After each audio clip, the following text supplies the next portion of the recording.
السلام علیکم دوستو۔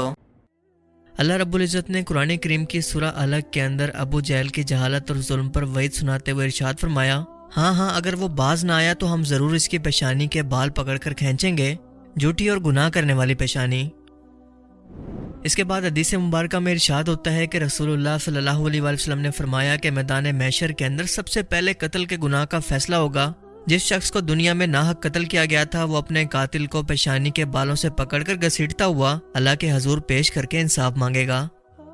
اب اس قرآنی آیت اور صحیح حدیث مبارکہ کو سن کر ذہن کے اندر یہ سوال آتا ہے کہ آج تک تو ہم نے یہی پڑھا اور ہمیں یہ سمجھایا گیا کہ انسانی دماغ سوچ کا مرکز ہے یا پھر دل مرکز ہے انسانی جذبات اور احساسات کا، اور انسان ان دونوں کی مدد سے ہی سوچ کر کوئی فیصلہ کرتا ہے، چاہے وہ نیکی کا کام ہو یا کسی گناہ کا۔ تو اللہ پاک بار بار ان گناہ گاروں کی پیشانی کا ذکر کیوں فرما رہا ہے کہ اس گناہ کرنے والوں کو بالوں سے پکڑ کر کھینچا جائے گا؟ اس کا مطلب کہ اس کا انسان کے فیصلہ کرنے کی صلاحیت سے ضرور کچھ نہ کچھ لینا دینا ہے۔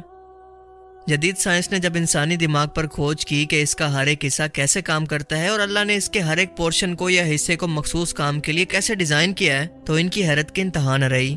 کیونکہ آج سے 1400 سال پہلے بیان کی گئی یہ پہیلی آخر کار حل ہو گئی، کیونکہ ہمیں پتہ چلا کہ انسانی دماغ کو 4 بڑے حصوں کے اندر تقسیم کیا گیا اور ہر ایک حصے کا اپنا ایک مخصوص کام ہے، جیسا کہ آپ اس ڈائیگرام کے اندر دیکھ سکتے ہیں۔ لیکن یہاں پر سب سے اہم ہے فرنٹل لوب، یعنی دماغ کے سامنے کا حصہ، جس کو سمجھنا انتہائی ضروری ہے، کیونکہ اس کا کام ہوتا ہے چیزوں کو سیکھنا، سمجھنا، بولنا، انسان کی شخصیت کو ڈیولپ کرنا کہ کوئی شخص کیسا برتاؤ کرے گا یا کیسا رویہ رکھے گا، اس کے جذبات کیسے ہوں گے، اور سب سے بڑھ کر کے کسی کام کے کرنے یا نہ کرنے کا فیصلہ کرنا۔ لہٰذا میڈیکل سائنس کے مطابق اگر پیشانی کا یہ فرنٹل حصہ یعنی فرنٹل لوب اگر کاٹ دیا جائے تو انسان فیصلہ کرنے کی صلاحیت سے محروم ہو جائے گا، اسے سمجھ ہی نہیں آئے گا کہ کیا صحیح ہے اور کیا غلط، اسے کیا کرنا چاہیے یا کیا نہیں، یعنی کچھ کرنے یا نہ کرنے کی صلاحیت کو کھو دے گا۔ اب ذرا ایک بار پھر سے قرآنی آیات پر غور کریں کہ اس حصے کی اس خصوصیات کی بنا پر قرآن کریم کے اندر یہ فرمایا گیا کہ اس کی پیشانی کے بال کھینچے جائیں گے، کیونکہ یہی ارادہ کرنے یا فیصلہ کرنے کی جگہ ہے۔ انسان کی یادداشت، اس کی سوچ یا اس کا دل جو مرضی کہتا رہے، لیکن آخر کے اندر اگر اسی فرنٹل لوب نے یہ سوچ لیا کہ اسے یہ کام کرنا ہے تو اس فیصلے کے بعد وہ یہ گناہ کر لے گا۔ یہ کتنی حیرت انگیز بات ہے کہ انسانوں کا خالق انسانی دماغ کے مائکروسکوپک لیول پر جا کر اس خاص پوائنٹ کی طرف اشارہ کر کے فرما رہا ہے کہ دیکھو، یہ ہے وہ دماغ اور اس کا وہ حصہ جو کہ تم سے یہ کام کرواتا ہے، اسی لیے قیامت کے دن اسی کو پکڑ کر تمہیں سزا دی جائے گی، کیونکہ فرشتے بھی قیامت کے روز پیشانی کے بالوں سے پکڑ کر گناہ گاروں کو جہنم کے اندر پھینکیں گے۔ سائنٹسٹ نے مزید ریسرچ کی تو پتہ چلا کہ جانوروں کے اندر دماغ کا یہ حصہ انتہائی چھوٹا اور کمزور ہے، اسی لیے جانور ٹھیک فیصلے نہیں کر سکتے، کیونکہ ان میں لیڈرشپ یا قیادت کرنے کی صلاحیت ہی موجود نہیں ہے، اور اسی لیے آپ دیکھتے ہیں کہ جب بھی جانوروں پر حملہ ہوتا ہے تو وہ الگ الگ ہو کر بھاگنے لگتے ہیں، یہ سب مل کر اپنے لیے کوئی فیصلہ نہیں کر پاتے، اور اگر ایسا ہوتا کہ یہ سب مل کر کوئی فیصلہ کر پاتے تو شاید ان کے شکاری دنیا سے کب سے بھوک کے ہاتھوں مر چکے ہوتے۔ قرآن کریم میں اللہ پاک فرماتا ہے کہ کوئی جاندار نہیں مگر اس کی پیشانی اللہ رب العزت کی قدرت میں نہ ہو،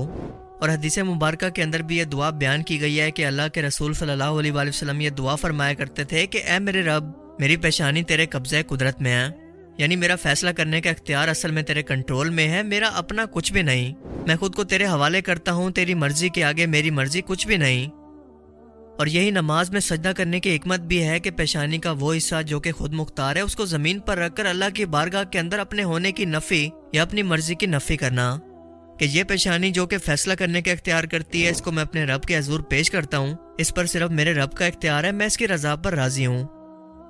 جب انسان سجدہ کرتا ہے تو دل سے خون دماغ کے اندر جمع ہوتا ہے، اور وہ سارے جذبات بھی جو کہ دل کے اندر موجود ہوں اس وقت اس حصے کے اندر جمع ہوتے ہیں، مثال کے طور پر غصہ، نفرت، بغض اور گناہ کرنے کی چاہت۔ لیکن انسان جیسے ہی خیالوں یا گناہوں کی اماجگاہ کو زمین پر رکھ کر خود کو اپنے رب کے سپرد کرتا ہے تو رحمت کی تجلی اس پر پڑتی ہے، اور یہی وجہ ہے کہ حدیث پاک کے اندر بیان ہوتا ہے کہ بندہ سجدے کی حالت کے اندر اپنے رب کے سب سے قریب ہوتا ہے، اور یہ سجدہ اس کی پریشانی، ڈپریشن یا ٹینشن سب کو ختم کر کے اسے بالکل پرسکون بنا دیتا ہے۔ یقیناً قرآن و حدیث کے اندر بیان کی گئی یہ حکمت کسی معجزے سے کم نہیں ہے، لیکن سمجھتے وہی ہیں جو کہ عقل رکھتے ہیں، باقی لوگوں کے لیے شاید یہ کوئنسیڈنس یا اتفاق ہو سکتا ہے۔ باقی آپ اس بارے میں کیا سوچتے ہیں؟ اپنی قیمتی رائے کا اظہار کمنٹ سیکشن میں ضرور کریں، اور اب میں ملوں گا آپ سے ایک ایسی ہی نئی انٹرسٹنگ ویڈیو میں، تب تک کے لیے اپنا بہت سا خیال رکھیے گا۔ Thanks for watching this video. اللہ حافظ۔